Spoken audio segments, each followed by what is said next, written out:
नमस्कार दोस्तों, जय श्री राम। मैं शिवम त्रिपाठी स्वागत करता हूं आपका मेरे चैनल प्रोनो में।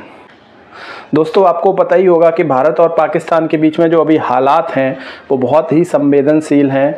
कभी भी किसी भी देश की तरफ से ये फैसला लिया जा सकता है कि हमें युद्ध लड़ना है। ऐसा नहीं है कि ये फैसला केवल भारत ही लेगा, हो सकता है ये फैसला पाकिस्तान ले ले कि हमें भारत पे अटैक करना है। और ऐसा हुआ भी है, चाहे 1971 का युद्ध हो, चाहे कारगिल का युद्ध हो, हमेशा पाकिस्तान ने ही पहल की है युद्ध करने की। भारत ने कभी भी अगुवाई नहीं की है युद्ध की।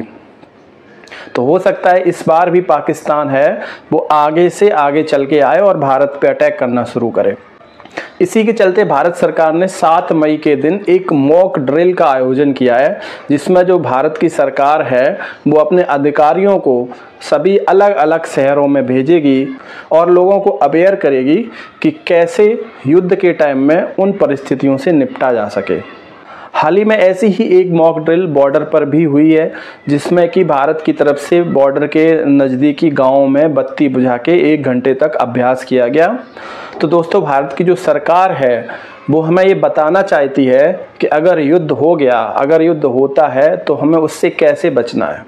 इसी के चलते करीब 240 ज़िले ऐसे चिन्हित किए गए हैं जिनमें कि ये मॉक ड्रिल की जाएगी और लोगों को अवेयर किया जाएगा।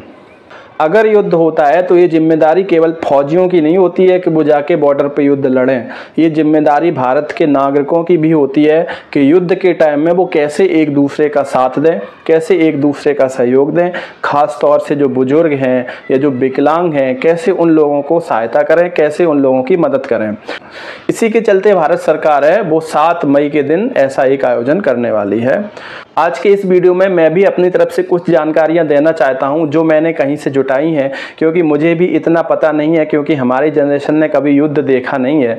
तो ये पता नहीं है हम लोगों को भी कि युद्ध के टाइम में हमें क्या करना है, कैसे सर्वाइव करना है। क्योंकि हमारे देश में बॉर्डर के अलावा कहीं भी पूरे देश में बंकर नहीं है ऐसे जिसमें कि जनता छिप सके, जिसके लिए भारत सरकार है वो हर एक संवेदनशील शहर में जहाँ पर हमला होने की संभावना है वहाँ पर बड़े बड़े सायरन लगाने वाली है, जिसके चलते जैसे ही हमला होगा, सायरन बजेगा तो लोग अपने सुरक्षित स्थान पर पहुंच सकते हैं। अगर सरकार ऐसा बोलती है कि आपको रात में लाइट बंद करके रखना है, तो मेरी ये सबसे रिक्वेस्ट है कि आप लाइट बंद करके रखें, क्योंकि जो लाइट होगी वो तो गवर्नमेंट कट कर देगी। अगर आपके यहाँ इन्वर्टर है, आपके यहाँ जनरेटर है, तो आप ये कतई कोशिश नहीं करना कि हम जनरेटर या इन्वर्टर चला के रखें।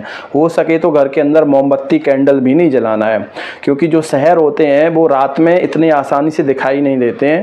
अगर लाइट जलती है तो आसानी से वो ट्रैक कर सकते हैं, उनके हवाई जहाज देख सकते हैं, लड़ाकू विमान की कहाँ लाइट जल रही है, कहाँ पब्लिक ज़्यादा है, वहाँ हमला होने की संभावना बहुत अधिक होती है। इसलिए अगर गवर्नमेंट आपसे कहती है कि रात में बत्ती बंद करके रखना है, तो आपको बत्ती बंद करके रखना है। ये आपकी ही सुविधा के लिए ही गवर्नमेंट ऐसा कह रही है।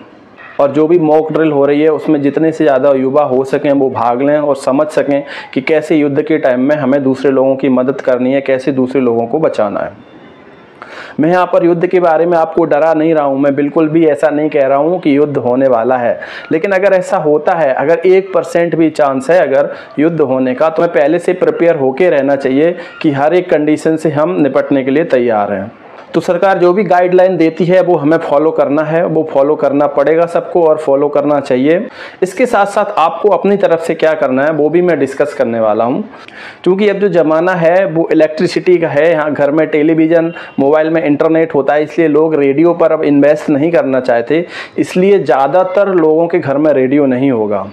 लेकिन अगर युद्ध जैसी कंडीशन बनती है, युद्ध जैसे हालात होते हैं, तो आपके शहर की बिजली काट दी जाएगी, आप चाहकर भी इंटरनेट टेलीविज़न यूज नहीं कर सकते। तो इसलिए आपको घर में कम से कम एक रेडियो रखना है, जिससे कि सरकार की तरफ से कोई भी जानकारी है वो आप तक पहुंच सके, क्योंकि बिना रेडियो के कोई भी जानकारी नहीं फैल सकती। क्योंकि रेडियो होते हैं वो सेल से चलते हैं, इसलिए उसमें इलेक्ट्रिसिटी की ज़रूरत नहीं होती है, इसलिए आपको एक रेडियो रखना आवश्यक है।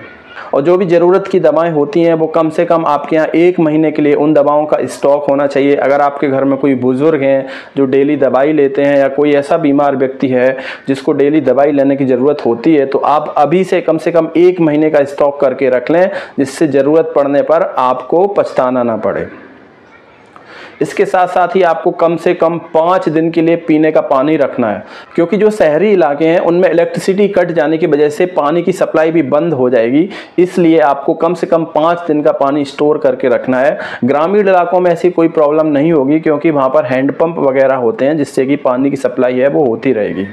इसी के साथ साथ आपको कुछ सूखा नाश्ता भी रखना है, चाहे वो नमकीन हो, बिस्किट हो, या आप अपने घर पे कुछ बना के रखो, जिससे कि अगर 8 से 10 दिन अगर ऐसी कंडीशन आती है कि आपको खाना नहीं मिल रहा है, गवर्नमेंट की तरफ से पैकेट नहीं मिल रहे हैं, तो उसे आप खा के सर्वाइव कर सकें। इसलिए आपको कम से कम 8 से 10 दिन का नाश्ता रखना है, जो कि जल्दी खराब ना होता हो, जो कि आराम से आप 8 से 10 दिन खा सकें। और इसी के साथ साथ आपको पैनिक नहीं करना है। जो लोग पैनिक कर रहे हैं उनको भी समझाना है कि अगर ऐसा कुछ होता है तो हम सब लोग हैं, हम सब लोग मिलके मदद करेंगे, किसी को घबराने की ज़रूरत नहीं है। मैं ऐसा बिल्कुल भी नहीं कह रहा हूँ कि युद्ध होने वाला है, लेकिन हमारे प्रधानमंत्री जी की छवि ऐसी है कि अगर वो बार बार आके ऐसा कह रहे हैं कि बदला लिया जाएगा, और अभी हाल में ही हमारे रक्षा मंत्री राजनाथ सिंह जी ने भी ये भाषण में बोला है कि जनता जो चाहती है वो होगा, प्रधानमंत्री ने जो बोला है वो होगा, लेकिन कब होगा ये किसी को पता नहीं है। इसलिए आपको तैयार पहले से ही हो जाना है। आने वाले टाइम में कुछ भी हो सकता है, आप बिल्कुल हर तरीके से, हर परिस्थिति से निपटने के लिए बिल्कुल तैयार रहें।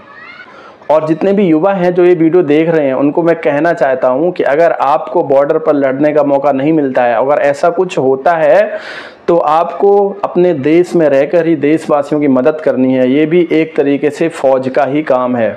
तो आपको उतना ही सम्मान मिलेगा जितना हमारे फौजी भाइयों को मिलता है जो बॉर्डर पे होते हैं। आपको बुजुर्गों को, बच्चों को और महिलाओं को मदद करना है, हर एक तरीके से। जो घायल हैं या जो घायल हो गए हैं उनको मदद करनी है। तो इस तरीके से आप देश के अंदर भी रह के आर्मी वालों का काम कर सकते हैं। दोस्तों, मेरा मतलब यहाँ पर बिल्कुल भी डराना नहीं है। किसी को मैं ये नहीं कहता हूँ कि युद्ध होने वाला है, लेकिन मैं इस बात की संभावना जता रहा हूँ कि अगर कुछ ऐसा होता है तो आप पहले से ही प्रिपेयर रहें। दोस्तों, अगर आपको मेरा वीडियो पसंद आया हो तो वीडियो को शेयर करें, चैनल को सब्सक्राइब करें। जय हिंद।